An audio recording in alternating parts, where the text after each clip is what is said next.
punishment with ease and apathy. God will still lead you beside peaceful streams. He's well able to restore your soul while the nations are in chaos. God wants you to exude joy, belly laugh from your toes, and live with audacious generosity.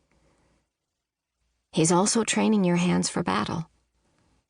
This is no time for numbed-out apathy, a life of perpetual leisure, or carnal pursuits that attach you to the things of this world. We need you in the kingdom, and your utter dependence on God is your superpower. The God who put the stars in place takes notice of every detail of your life. He is fierce in your defense. He tempers your storm, so you'll come through it more grounded in Him than you ever imagined. You can trust Him. When I first was called to write this book, I felt a bit like Jonah. Given my constant health challenges, I didn't want to pick a fight with the enemy and put myself in the line of fire. Not a heroic mindset, I know. Truth be told, I have to slay my inner sissy about 5 times a day. I bend towards self-protection when I'm not feeling well. But the more culture imploded all around me and fears rose up within me, and the more I heard cries for help in a way that felt beyond me, I knew the battle had amped up, which meant that we as God's people needed to rise up. So I came up with a faith declaration statement that I planned to build the book around.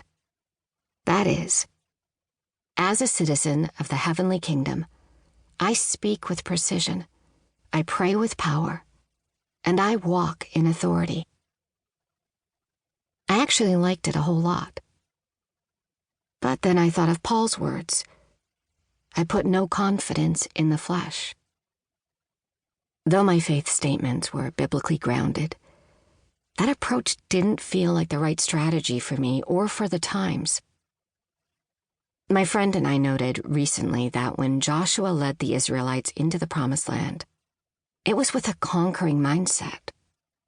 And that was the Israelites' call for their time.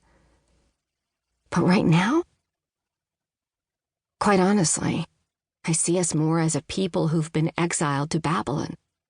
We're called to thrive in Babylon like Daniel did, with a fear of God, deep humility, and profound wisdom.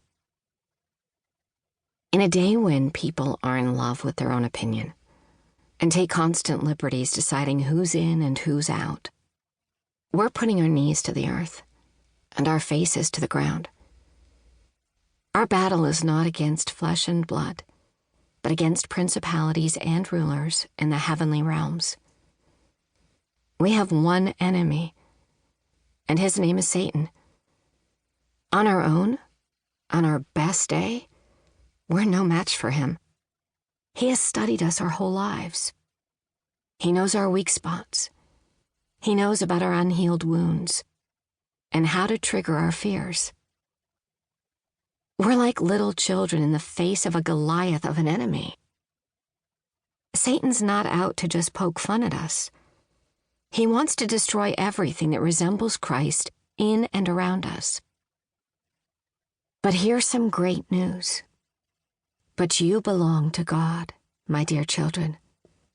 You have already won a victory over those people, because the Spirit who lives in you is greater than the spirit who lives in the world. 1 John chapter 4, verse 4. We won't spend a lot of time in this book overanalyzing the enemy's ways, because I'd rather we spend that time strengthening our attachment to our perfect Father, who promised to get us safely home. We'll explore the fear of God and the profound power of a humble heart.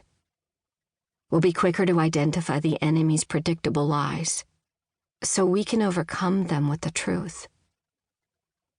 We'll sort through our fears, address our faulty mindsets, encourage our hearts, and then we'll stand in the authority